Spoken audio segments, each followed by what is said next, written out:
Power 93.7 WBLK, the People Station. We're inside the Shut 'em Down mix. DJ Wire right now mixing it up. I'm Yasmin Young. This is the 2 to 6 Takeover. And we got to take a pause from the turn up to actually turn to something that's real and affecting members of our community and their families. Do you want to go by Wilmer or Willie? Wilmer is fine. Wilmer Olivencia Jr., and I'm sure that you know him from around Buffalo, president of the Olivencia Community Center, and you put on the Grease Pole Festival, and Hurricane Maria has come through a lot of islands, including Puerto Rico, and just ravaged everything. And, I know that there's a lot of people here in Buffalo and Western New York who have family that are still in Puerto Rico. And you all have come together to set up some ways that people can actually help out, because this is going to be a very long road to recovery, whether it's electricity, water, generators, batteries, diapers, food, all of those supplies that are needed. So let's talk about some of what you all have set up so far. So thank you, Yasmin, for giving us the opportunity to come on your station and more or less let the city of Buffalo and Erie County and all of your listeners hopefully be able to assist in this time of desperate need for our family members and friends on the island of Puerto Rico.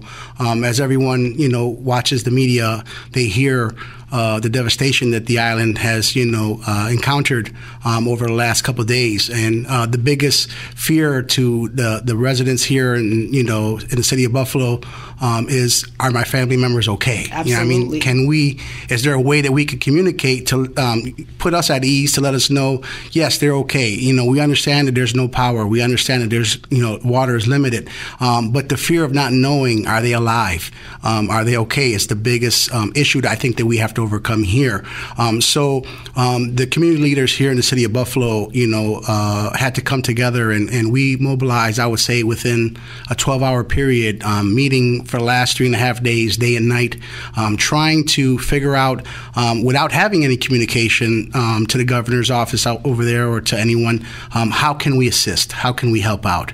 So we thought that our best way of contributing here would be to look to get some supplies that we could get out there as quick as possible, as well as money, so that we could assist in the rebuilding of our beautiful island. And it's so deep. It's infrastructure, it's homes, it's schools, it's every basic thing. And then that goes even further into the economy. If your job was destroyed, you have no job to go to then earn money to rebuild your own home. So this is something that we all need to come together and help out for, especially if you've ever lived in a hurricane zone and been through a hurricane. You understand the devastation that Mother Nature can cause in a matter of a few hours, a few days. So let's talk about some of the items that might be needed. I'm assuming pretty much anything that you would use in your day-to-day life is what's needed. Yes.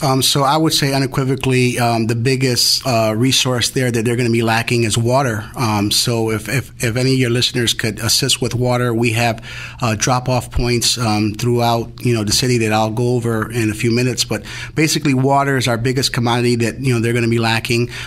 Candles, batteries, so they could use for their flashlights and lanterns. Baby diapers, wipes, can openers that are manual that you don't have to plug in. Absolutely. Yeah, because should we be sending canned goods over, which hopefully we're gonna be able to send over. They're gonna need a way to open it up without using electricity. Absolutely. So those are major components that I think are probably the most important right now. And let me say, as a woman, personal hygiene products are also going to be needed. That is something that, men and children, but women in particular, are going to need, that they may not have access to. Without a doubt. The reality is that although supermarkets may be open, they're going to get bombarded with, people walking in and trying to grab as much as they can.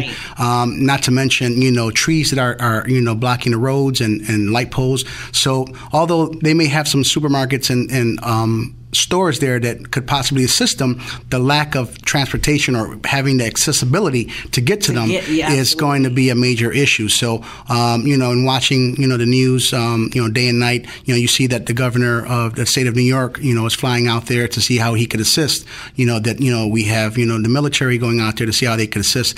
The island of Puerto Rico is a resilient island. It's a beautiful island. I get emotional because I understand. This is something that's near and dear to me. Right. But I think we're going to be able to overcome this.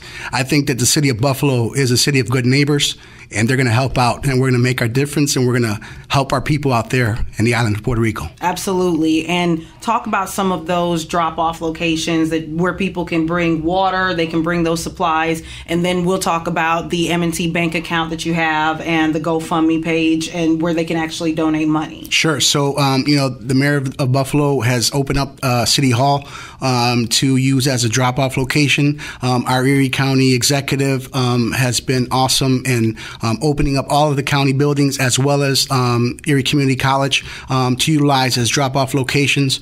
The Bell Center on Busty in Maryland is open from 8 a.m. to 9 p.m. That's another drop-off location. If you live in the South Towns or in Lackawanna, St. Anthony's Church has, signed on to assist. Hispanic United of Buffalo on 254 Virginia Street has come on. There's so many more other agencies and community-based organizations that are saying, how can we help? How can we get involved? How can we make, a little bit of, difference and making it easier so that people could get these items, to Puerto Rico. So stay tuned. I mean, this is something that's growing on a day-to-day basis, and we're trying our best to make it as easy as possible so that we could get the supplies needed to send out there. And all of those locations are listed on our website, as well as there's an M&T bank account where you can go into any M&T branch, and it's care of Puerto Rico Hurricane Maria Relief Fund, and make a donation there. And there's also a GoFundMe page. You can get the links on our website, WBLK.com, and we will continue to work with you to, help with these efforts, because I really think that this is something we can all come together and make a really big difference. We've seen Texas, Florida, and now all of these islands, including Puerto Rico, that have been hit by the hurricanes. But we have, friends in the Puerto Rican community here in Buffalo, and we want to help you help your family members, your friends back home on the island. So thank you for even mobilizing and coming together and doing that, and showing them that Buffalo cares. Well, thank you, Yasmin. On behalf of the Western New York Latino leadership, we want to thank you for always, keeping in close contact with us, be it if it's a festival, if it's a parade, or if it's a time of need. This station and you have done a tremendous job in letting the listeners know as to what's happening, and we want to thank you from the bottom of our heart. My pleasure. Right.